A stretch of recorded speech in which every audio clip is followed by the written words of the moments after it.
You know, I'm something of a hero collector myself, so I gotta tell you about this S-tier gacha game, AFK Arena. From Mine's Old Gown, Albedo, to the recently added Amelia and Rem, it doesn't matter if you're into brute strength, spellcasting, strategic thinking, or something else entirely, there's a hero just waiting to be collected by you. But that isn't even the best part. You see, the thing with gacha games is that most of them require you to drop out or leave your job, but that just isn't the case with this one. It's been designed for both casuals and hardcore folks.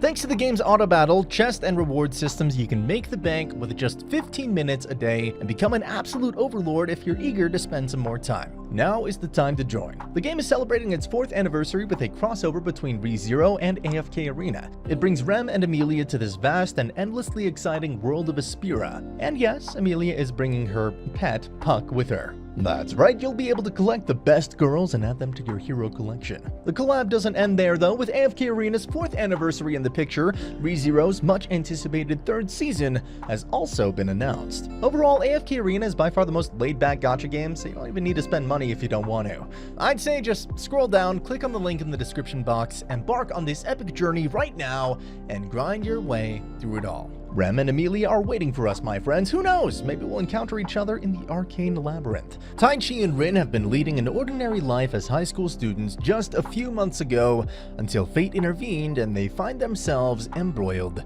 in a war. Walking to school one day, Taichi heard a mysterious voice saying his name, and the next moment they suddenly found themselves in a magical ring. Taichi tries to push Rin out of the circle, but to save Taichi, she runs into the ring and found themselves in another world through magical means. However, their arrival was far from peaceful, as they were immediately attacked by an obsidian horse, a fearsome creature with a horn made of obsidian and the ability to breathe fire. Taichi proposed to be the bait and followed Rin to escape and hide somewhere else. Fortunately, a group of adventurers came to the rescue and brought them to safety. With the guidance of their new protectors, they traveled to a town named Aspire. The two friends made their way to the local adventurers guild to become adventurers. It seemed like the logical choice for two isekai protagonists. They have to undergo a test to determine their magical abilities with the help of a crystal ball.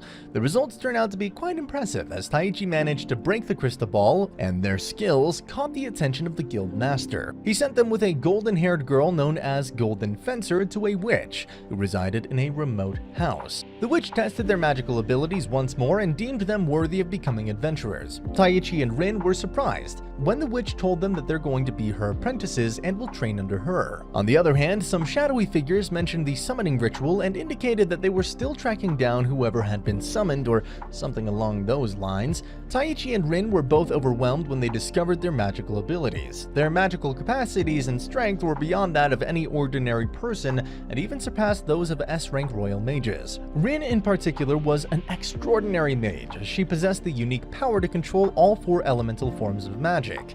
She was also on par with the strongest mages of the realm, making her a force to be reckoned with. Taichi, on the other hand, was unique in his own way. He was a sorcerer and had direct control over magic on a scale so powerful that he could defeat entire kingdoms on his own. They were even stronger than the renowned Mura, the Golden Fencer, and Lemia, the Witch. While Rin trained under the guidance of Mura, Taichi worked with Lemia, who was his mentor. Rin learns how to cast spells and control her magical energy and gradually become more adept at using her abilities. Taichi, however, had a hard time learning at first. He was struggling to master the necessary techniques, but with Rin's help, he was able to manifest his magical power and cast a successful spell. The voice that had previously been guiding him was mysterious, but he could feel that it was trying to help him. 3 weeks of intensive training passed before Rin and Taichi became skilled at combat. They learned how to work together and were now easily able to defeat monsters and even confident enough to fight an obsidian horse. Remia and Mura revealed that lost ones from other worlds had arrived before, and only extraordinary sorcerers were able to summon them. Lemia and Mura confessed that they knew Rin and Taichi were lost ones from the start. Since Rin and Taichi had also been summoned from another world, they probably needed to track down the sorcerer who summoned them. They hoped that by doing so, they'd be able to uncover what's going on. One night, as Rin and Taichi were discussing their situation, Taichi revealed how Rin had entered the magical circle and risked her life for him, and was transported to this world. He also confessed that if Rin had not come with him, he would have died long ago when the obsidian horse attacked. Eventually, they vowed to find the answers they were looking for. no matter how long it took. Taichi had another dream where he had an encounter with a mysterious voice once again, which informed him that they would soon meet.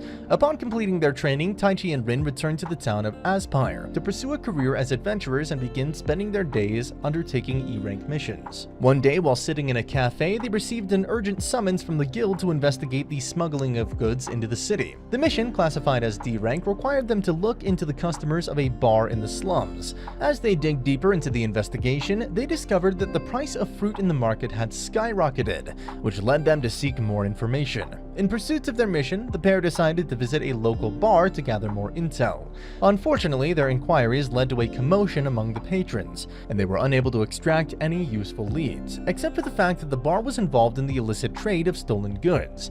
As they were leaving the bar, they were ambushed by a group of assassins. Despite the attack, Taichi and Rin managed to defeat 2 of the assailants, while the other fled using a smoke bomb technique. The following day, Rin's mentor, Miura, visited the duo at their favorite cafe. She asked them to join her team on a mission to stop the group responsible for stealing fruit from local farmers. After their journey, they meet with all 3 farmers. As they were roaming around the farm, Taichi, Rin, and Miura confronted fierce monsters like orcs and ogres at a fruit plantation, with Taichi and Miura defeating them while Rin provided them with defensive support. But the real question that plagued them was who among the farmers was giving out information to the group responsible for the thefts. Later that night, a shadowy woman mage wearing a cloak is introduced killing animals and extracting some form of energy from them. The assassin girl who was captured by Taichi and Rin is in prison. The guildmaster arrived in prison and asked her to make a decision. It appeared that they had come to some sort of agreement. Meanwhile, Taichi and his group searched for the thieves using Rin's detection magic. They eventually found the 3 thugs stealing fruits from the farm. They surrendered upon being threatened by adventurers. 2 of the farm hands tied and took them to the local watch, while 1 remained with Taichi's group. The farmhand, Kasim, took Taichi's hand, while Rin mentioned that they found him suspicious because his hands were too soft for a farmer. Their suspicions were confirmed when a female mage from before appeared, who had been hidden with a cloak of invisibility. Kasim challenged Taichi to a fight while the female mage took on Rin and Miura. It turns out she's battle crazy. Initially, Rin and Miura were losing, but they suddenly revealed that they were only experimenting with their tactics and ended up defeating the female mage. Kasim summoned a terrifying monster, Frost Elemental, to fight Taichi, which he couldn't harm as elementals were impervious to physical damage in this world. Taichi was already having a hard time fighting Frost Elemental. Kasim then powered up the elemental by making him swallow a red energy ball, which was previously extracted by that cloak mage, to turn that monster into the red elemental, which pounded Taichi into the ground. Just as it seemed that all hope was lost, a wind spirit named Ariel offered to help Taichi by giving him the power of the wind. With Ariel's help, Taichi defeated the elemental with only 1 attack. After witnessing this, Kasim and the mage tried to escape, but Taichi severely wounded Kasim. Taichi stirred in his sleep, slowly opened his eyes. He quickly realized that he's in Lemia's house. As he sits up, he feels a strange sensation coursing through his body. It was then that Lemia entered the room with a grave expression. Lemia explained that Taichi had used up all his magic power during the last battle and had passed out for a week. However, she then surprised Taichi with some unexpected news. He was not just a powerful mage, but a summoner who could channel the power of spirits. As Taichi returned to town, he ran into a girl with striking green hair. She was being harassed by 2 men. Taichi kicked one of them and made them run. To his surprise, he recognized her as the assassin they had captured before. She reveals to be in the middle of infiltrating a manor, gathering information for the guild. Taichi, being intrigued, decided to accompany her. Inside the manor, they discovered some important documents that revealed the location of a dungeon housing a powerful army of goblins. These goblins had been enhanced with magic, similar to the frost elemental that had given them trouble in the last battle. Taichi knew that they needed to act quickly to prevent the goblins from wreaking havoc on the town. Meanwhile, Rin and Miura were enjoying a night out on the town when a group of cultists suddenly attacked them. The situation quickly turned dire when Miura was kidnapped by the same crazed witch, Grammy, that they had encountered before. But after a short, Grammy appeared before Rin while she was still finding Miura and helped her by giving her the location of Miura being held as a hostage. Rin, determined to rescue her friend, races off to find her. After a fierce fierce battle, Rin manages to save Mira from the clutches of the cultists who wanted to sacrifice Mira. However, the relief was short-lived as a mysterious man approached with Kasim beside him with troubling news. He revealed that an army of 3,000 monsters are preparing to attack the town, and it's up to Taichi, Rin, and Mira to stop them. In the deep caverns, Taichi and his former assassin companion delved further, searching for any sign of danger or information. After defeating a massive stone golem, they stumbled upon a strange room filled with crimson eggs, and two twins, Milo and Milo, who appeared to be in deep concentration over an orb. Without warning, the twins used the orb to awaken the red goblins inside the eggs, and soon the creatures pour out by the dozens. Taichi, using his incredible fighting skills, managed to defeat them with ease. The goblins continued to hatch and multiply until the twins themselves were overrun by goblins when their orb dropped and broke. Acting quickly, Taichi rescued the twins and, along with his companion, made their escape from the caverns. As they emerged into the sunlight, they were met with a sight of chaos and destruction as an enemy army descended upon the land. Rin, Mira, and Lamia sought help from the Adventurers Guild and put their heads together to devise a plan to combat the incoming forces. Drawing upon her mastery of water, earth, and fire, Rin entered the Avatar state and Rin proposed a risky tactic that would hopefully wipe out the enemy's front lines. The following day, Rin put her plan into action, creating a massive hole in the ground that caused the majority of the enemy's front lines to fall to their deaths. Despite the effectiveness of the spot, Rin continued her assault by filling the hole with water and then using a massive ball of fire to turn it into a scorching steam vent. With the enemy forces thrown off balance, Rin, Mira, and Lemia joined forces to fight the remaining soldiers on the ground. However, just as they thought they had the upper hand, a powerful red ogre appeared, poised to attack Rin. In the nick of time, Taichi arrived on the scene and saved Rin. Taichi once again came to Rin's rescue after she lost the will to live. Despite her ability to defeat thousands of enemies with a single spell, she was unable to overcome an ogre. Taichi, utilizing his 100 level enhancement, quickly dispatched the ogre. Meanwhile, a group of adventurers including Rin, Mira, Lemia, and the two twins, who switched sides, fought off the monsters. At camp, the former assassin girl encountered a suspicious man who put her in a trance-like state before she walked away. After Taichi defeats the ogres, a two-headed dragon emerged from the ground, causing the earth to shake. Taichi fought valiantly but was ultimately beaten back by the dragon, which fired a warning fireball at Taichi. Suddenly, the former assassin girl snapped out of her trance and walked over to Taichi in order to save him. Unfortunately, the dragon burned her to death in a fit of rage. In her dying moments, Taichi angrily contacted the wind spirit that had helped him before. The fairy explained the technicalities of forming a pact with the spirit, and Taichi formed a pact with the wind spirit. Empowered by the wind, he confidently declared himself a summoner and managed to knock the dragon back. The dragon informed Taichi that it had been sent to test his strength and flew off. On the other hand, some mysterious figures continued talking about Taichi. After the battle that had ravaged the town, Taichi went to pay his respects to the grave of the former assassin girl, Anastasia. Later, Taichi and his friends gathered at Lamia's house, where Taichi introduced his new wind spirit, Ariel. Just then, Alcena Norman arrived as a messenger from the king, summoning them all to meet with him. When they arrived at the capital, they found the city to be deserted, with people hiding in their homes. The king turns out to be currently engaged in a political power struggle with his brother. The king wanted to expand the kingdom's influence over other nations, while his brother favored a more isolationist policy. The king asked Taichi and his friends for help in quelling an impending rebellion, and Lamia accepted on their behalf, with some undisclosed conditions. The princess visited Taichi and Rin to confess and apologize for summoning them into this world. At the very next moment, the kingdom's army supreme commander challenged Taichi to a fight, which he won. The commander then asked him to marry her. The scruffy villain, who was responsible for their earlier monster attack on the kingdom, talks to the princess and appeared to be her servant. One of the leaders of the rebellion was eager to start the battle and obtained permission from the king's brother to move troops and prepare for a morning assault. Rin and Taichi were uneasy about the situation, but they were already involved in the rebellion and couldn't back out. During the night, the kingdom made plans to respond to the attack.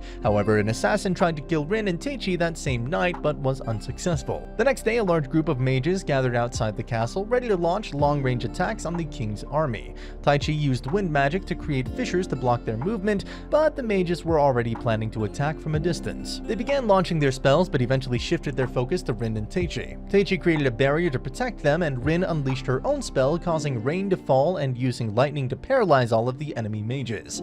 After defeating them, one of the shady leaders from the king's brother's army kills the rebellious leader, telling him that his part is over. After a celebration of their victory over the rebels, the princess rewards everyone with gifts, including Teichi, who receives a katana, and Rin, who receives a staff. Miura chooses a dagger, and Lemia receives a ring as her reward. Later, Teichi heads to town, and everyone recognizes Teichi as their hero. Eventually, Teichi meets Kasim, who challenges him to a duel, which Taichi accepts. Kasim uses an item that neutralizes Taichim's magic powers, making them evenly matched. After a tough battle, Taichi manages to defeat Kasim. However, when he was going to destroy the magical item, a dark entity emerges from the magic item, and Taichi defeats it with the help of Granny, who was spectating the duel. After the duel, Taichi learns that the rebels had declared war on the kingdom. Meanwhile, the villain responsible for the monster attack was described talking to some mysterious figures.